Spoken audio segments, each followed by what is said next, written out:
And so we leave basically half a meter on the edges, each square. So the middle, these balks, essentially a meter wide.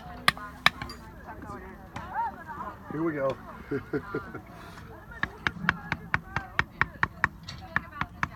Yours is a rock, probably. Probably. Nope. There we go.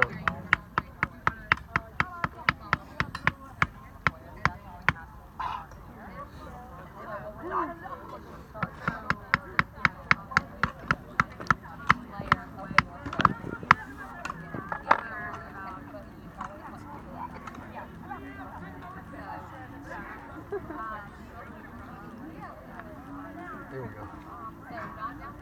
It's a little high, but we need to, somebody needs to go grab some tennis balls so we can basically cover these up so it won't scrape anybody. Yeah. Yeah, we're gonna need about 8. 8. Okay.